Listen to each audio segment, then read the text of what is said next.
Assalamualaikum, salam sejahtera dan salam Aidilfitri untuk semua umat Islam yang sedang meraihkan Aidilfitri untuk malam pertama.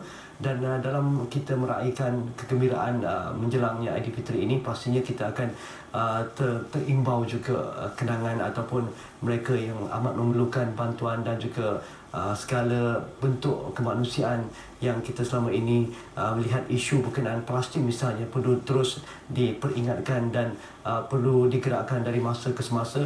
Walaupun begitu, kita cukup berbangga dan juga cukup bersyukur kerana ada sebahagian daripada kalangan kita, rakyat Malaysia, yang prihatin tentang isu Palestin ini dan menggembeleng segenap tenaga mereka untuk memberikan perhatian terhadap isu yang berkenaan di Palestin. Dan kita akan bincangkan dalam kita meraihkan Aidilfitri pada malam ini, tetapi kita tidak akan lupa tentang nasib seagama kita, saudara kita di Gaza dan juga di tepi barat di Palestin. Jadi itu yang akan kita bincangkan tentang misi Aqsa 2 ke Gaza bersama dua orang hebat. Aqsa Sharif berhad bersama kita pada malam itu. Di sebelah kiri saya Profesor Madya Dr. Muhammad Zain Kandar.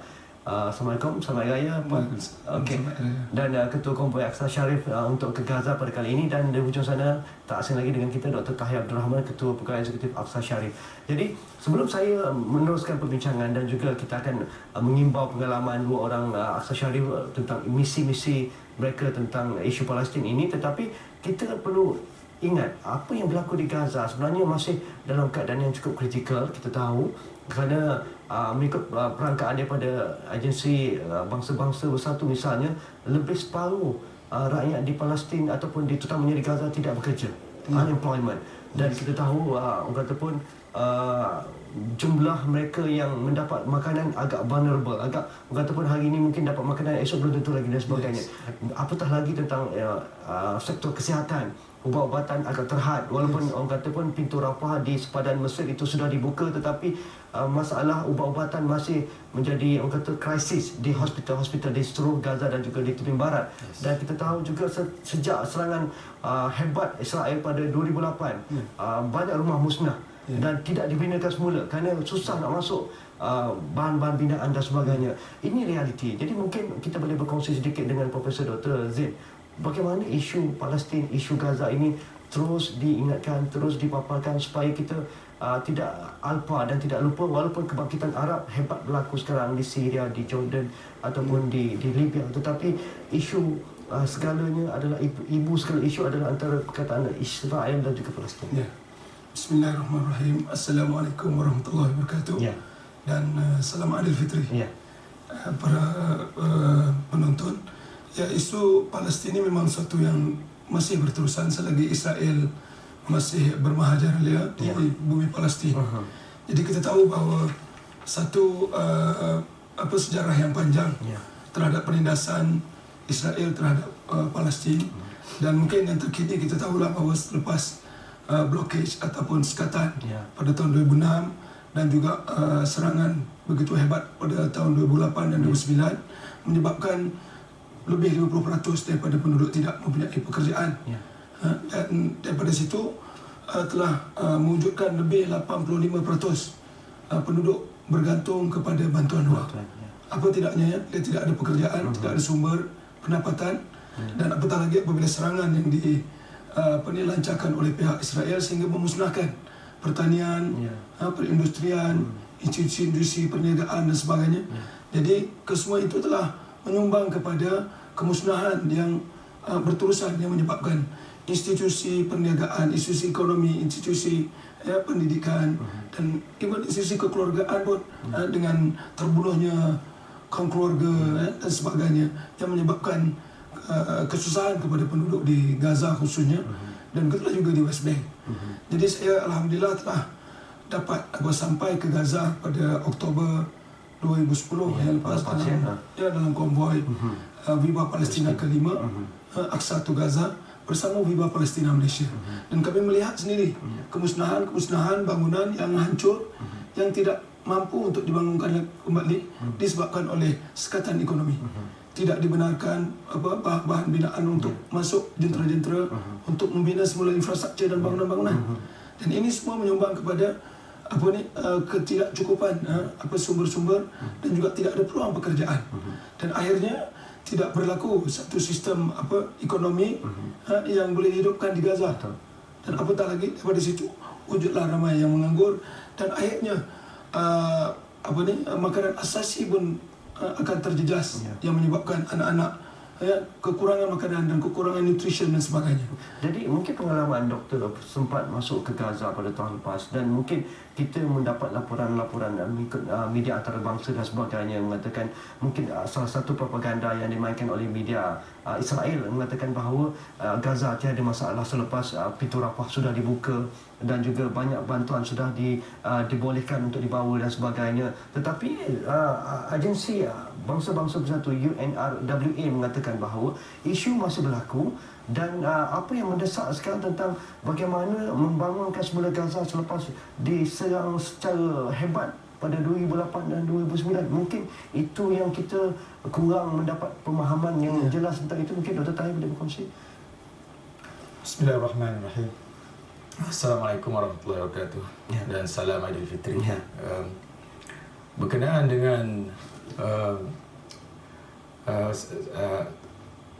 dengan kesan, kesan tu, apa yang saya nampak ialah sungguh pun Israel membuat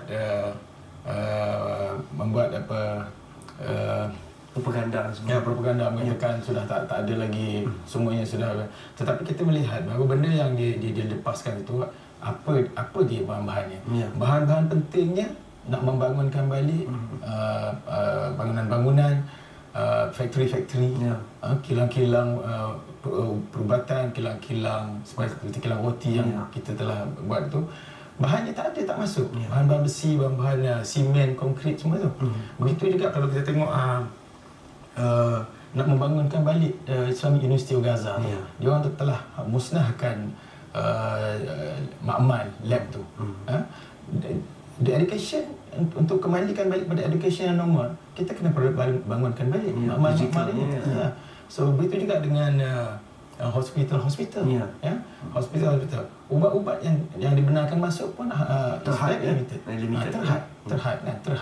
Jadi yang dinampakkan bahawa sekarang sudah tidak ada lagi masalah itu ialah dia melihat daripada jumlah, but not bukan item-item yang really essential untuk membangunkan balik selepas apa yang berlaku di Palestin. Itu yang kita lihat. Beban yang ditanggung oleh rakyat Palestin bertimpa-timpa sejak blokade 2006. Sebelum itu kebangkitan Intifada sejak tahun 2000 lagi, dan selepas serangan 2008 dan 2009. Nampaknya masyarakat Palestin cukup tabah. Mereka menganggap ini sebagai satu perkara yang terpaksa mereka hadapi dan mereka mesti hadapi. Tetapi kita sebagai orang di luar yang berada di jauh di sebelah timur ini melihat isu Palestin, bagaimana sebenarnya yang kita boleh mengusik hati kita sebenarnya? Pengalaman doktor dan juga Dr. Zain berada di kalangan para rakyat kita, orang ramai di luar sana, buat ceramah, kempen, fundraising dan sebagainya. Mungkin apakah faktor yang kita boleh mencuit hati mereka supaya bersama-sama, walaupun sedikit sumbangan mereka, tetapi mereka mampu untuk memberi sumbangan dan juga menyokong misi-misi sebegini. Jadi sebelum Dr. Zain respon tentang soalan itu, kita rehat sebentar, jumpa lagi selepas ini.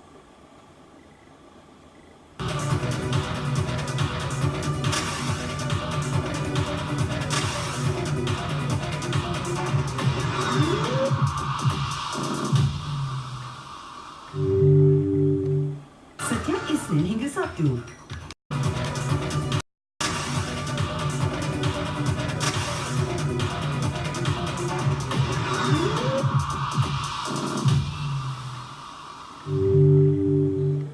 kita sudah pun kembali. Kita masih berbincang tentang misi Aqsa 2 ke Gaza, dan dalam kita bersama ahli keluarga dan ataupun berjumpa sahabat handai dalam sambutan ataupun kemeriahan Aidilfitri ini. Jangan kita sesekali lupa tentang saudara kita di Palestin, di tepi barat dan juga di Gaza. Mereka meraihkan dalam keadaan yang cukup sederhana. Mungkin tidak ada apa yang kita ada di atas meja kita pada hari ini, tetapi mereka meraihkan dalam arti kata meraihkan semangat Aidilfitri dan semangat menjalani ibadah puasa selama sebulan itu dalam bentuk yang hakiki. Jadi mungkin Dr. Zain, kalau kita lihat apa yang berlaku di Gaza tersebut merupakan satu perkara yang kata pun tak boleh diterima akal manusia, dan perkara ini perlu terus ditonjolkan, perlu terus dipaparkan, dan tanggungjawab itu diambil juga oleh pihak NGO seperti Asal Sharif, dan kami di awal ini sentiasa mengalalukan kerjasama sebegini untuk memberi kata liputan dan sebagainya. Jadi apa yang boleh kita berkongsi sedikit pengalaman Asal Sharif bersama rakan-rakan kita di luar sana?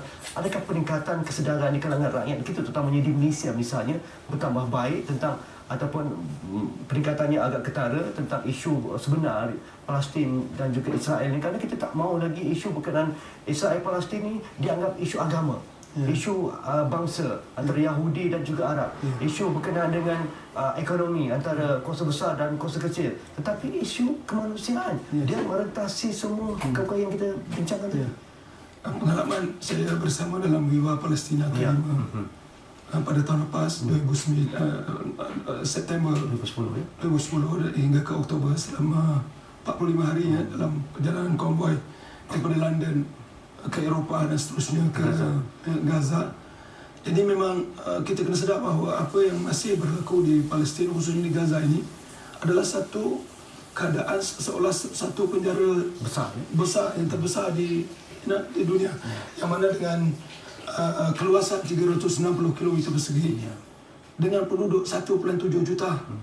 Jadi suatu kepadatan yang begitu tinggi dan tidak ada di atas muka bumi ini, satu kepadatan yang sebegitu.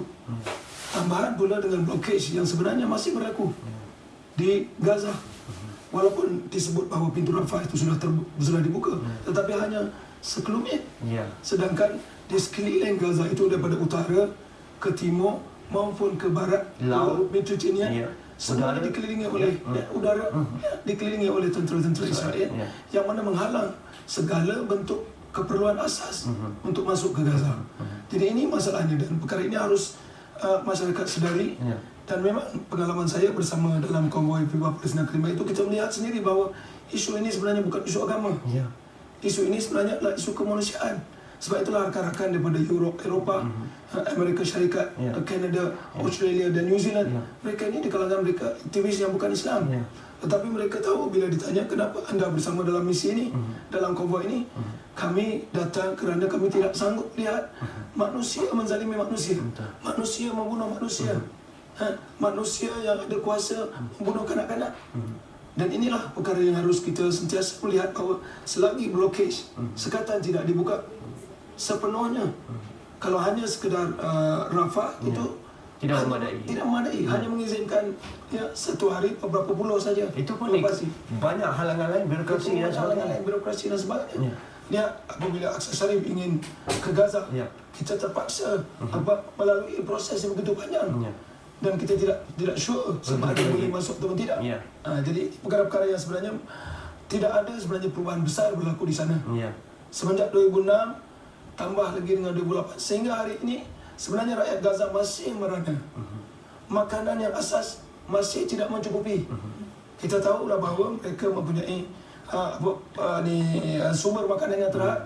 Kilang roti kebanyakan dia sudah tutup kerana tidak ada sumber-sumber raw material tidak mencukupi. Jadi ini perkara-perkara yang sebenarnya perlu kita sama-sama, rakyat Malaysia tanpa mengira agama, kita melihat bahawa masalah ini sebenarnya adalah masalah yang masih di peringkat yang perlu kepada perhatian semua pihak.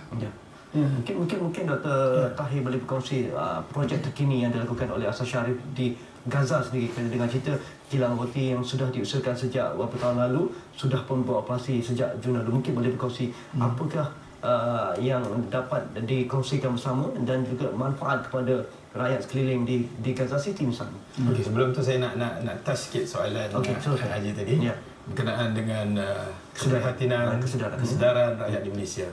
Alhamdulillah, saya rasa sudah ada peningkatan. Ini saya berdasarkan kepada dalam masa bulan Ramadan saja. Kita target untuk mengumpul lebih kurang RM250,000. Campur semua, so it comes about lebih kurang RM850,000. Alhamdulillah. Tetapi yang kita dapat capai ialah 3 kali ganda lebih dari itu. Kutipan dalam masa bulan Ramadan ni 250 sekarang, semalam almost hampir mencecah 700,000. 3 kali ganda ya. 3 kali ganda. So dengan 700,000 ni maknanya kita akan membawa ke Gaza sekali ni lebih kurang 1.2 juta ringgit Malaysia untuk diagih-agihkan untuk melihat projek-projek baru di sana. Dan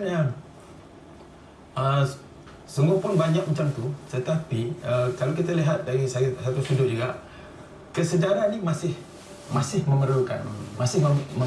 There's still a lot of room for improvement untuk menyedarkan. Sebab kalau kita dari segi kesedaran, macam saya tengok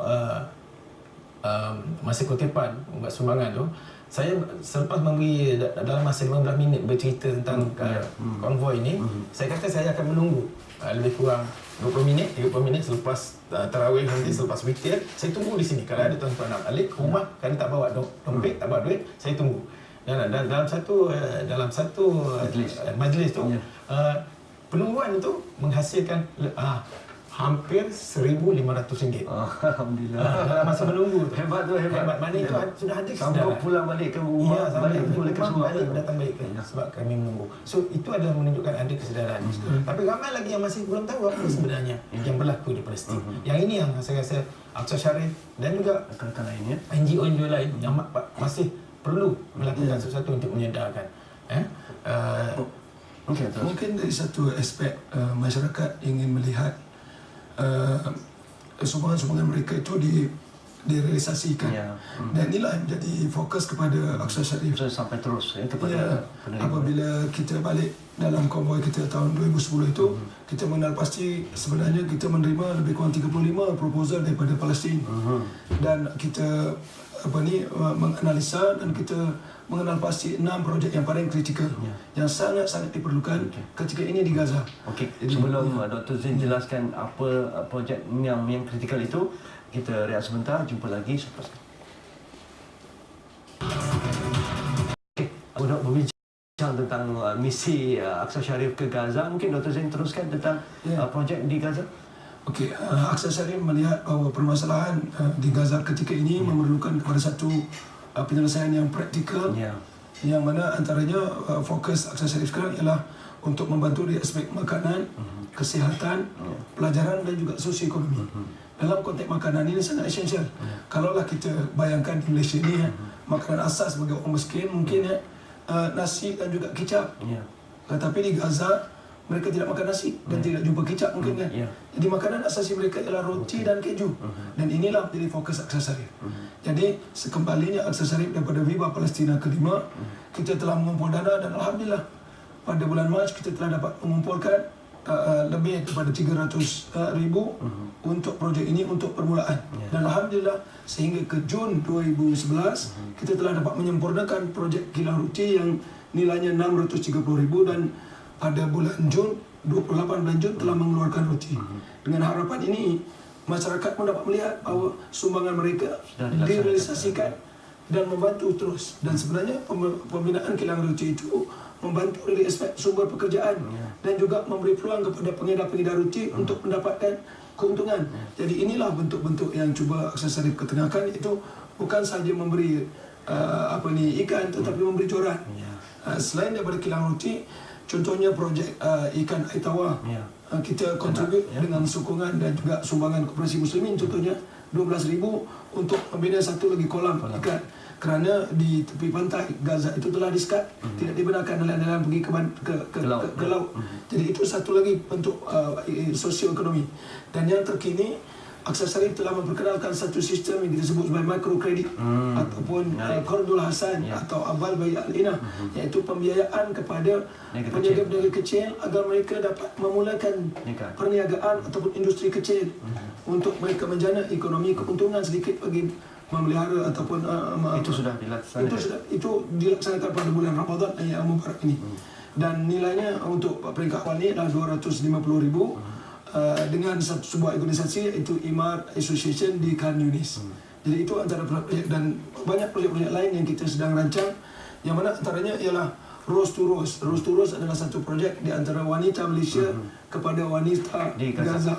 So, jadi itu antaranya. Selain daripada itu, aspek pendidikan. Kita membina sekolah di Bait Lahia dengan kerjasama Persatuan Mawadah Malaysia. Jadi Aqsa Sharif cuba menggemblengkan, memperkasakan ummah dengan bekerjasama dengan NGO yang ada di Malaysia ini, selain daripada individu, institusi masjid, surau, pejabat-pejabat dan sebagainya. Mungkin itu dari sudut aspek yang kita boleh lihat dari sudut fizikal. Tetapi pembangunan KPIC itu adalah lebih lebih besar. Bagaimana kita dari luar ini boleh bersama dengan rakyat Palestin di Gaza 1.7 juta manusia itu mampu bangkit dan juga create dia punya kekuatan sendiri tanpa ada bantuan pada satu masa akan datang. Jadi mungkin itu pun salah satu aspek yang diberi perhatian oleh Aqsa Sharif. Mungkin bagaimana Dr. Tahir melihat pembangunan kapasiti rakyat Gaza itu sendiri dalam bentuk apa yang sedang diusahakan oleh pihak Aqsa Sharif? Ya, insyaAllah. Bismillahirrahmanirrahim. Kalau kita tengok Palestin ni, dia adalah satu negara. Kan? Jadi kalau hanya sekadar Aqsa Sharif, satu persatuan nak membantu satu negara, there's a tall order lah. It's a very big task to handle, nak ditangani oleh sebuah persatuan sahaja. So Alhamdulillah, kalau kita tengok, kalau kita sedar di Malaysia ni sendiri, memang banyak NGO lain lagi yang membantu. So adalah saya rasa amat baik kalau boleh beberapa lagi persatuan-persatuan NGO yang sama-sama dia punya matlamatnya untuk membantu Palestin ni dapat bekerjasama membantu rakyat-rakyat Palestin ni.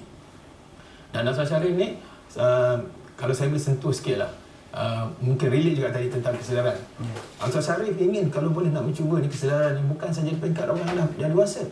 Kita nak juga supaya daripada kecil lagi, peringkat kanak-kanak dia orang dah sedar bahawa Palestin itu adalah kita yang punya. Kita bertanggungjawab, kita berhutang dengan rakyat Palestin. Umpamanya dalam salah satu kita punya projek ialah Back to School. Back to School tu di mana kita sekali ini kita ingin membawa 1000 beg. Membawa maknanya daripada sana lah, bukan kita beli dari sini. Dan satu beg itu dengan kandungannya ialah lebih kurang RM100 nilai dia.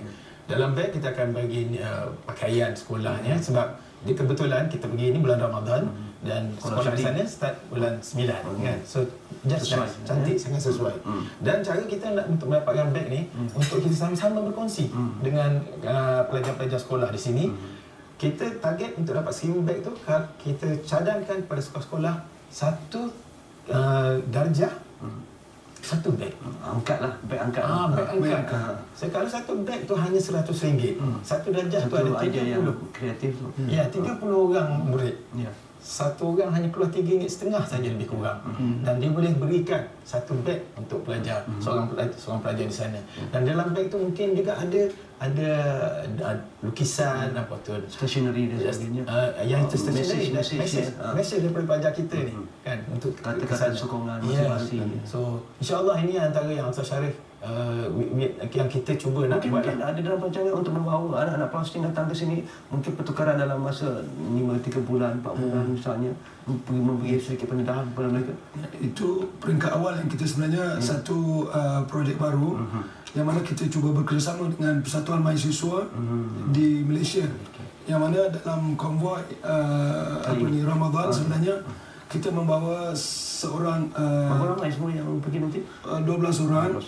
Dan salah seorangnya ialah pemimpin mahasiswa yang mewakili presiden-presiden mahasiswa di seluruh Malaysia. Jadi satu lagi eksplorasi lah, bidang baru yang cuba dilihat ialah kerjasama antara mahasiswa dengan mahasiswa. Dan ini adalah satu cara bagaimana mahasiswa di Malaysia akan memahami masalah-masalah yang dihadapi oleh mahasiswa di Gaza. Kita tahu bahawa mereka ramai di kalangan pemuda-pemuda yang memerlukan pendidikan. Tetapi bilangan universiti yang terhad telah menyebabkan bahawa pembangunan kapasiti tadi terbantu. Jadi oleh itu kita pada tahun ini membawa khas, iaitu wakil pelajar universiti, iaitu saudara Mus'ab, untuk melihat sendiri, dan apabila balik saudara Mus'ab akan pergi ke universiti-universiti menerangkan hakikat apakah bentuk kerjasama yang boleh dilakukan di antara pelajar-pelajar universiti di Malaysia dengan di sana. So itu antara pendekatan yang kita cuba melihat secara menyeluruh.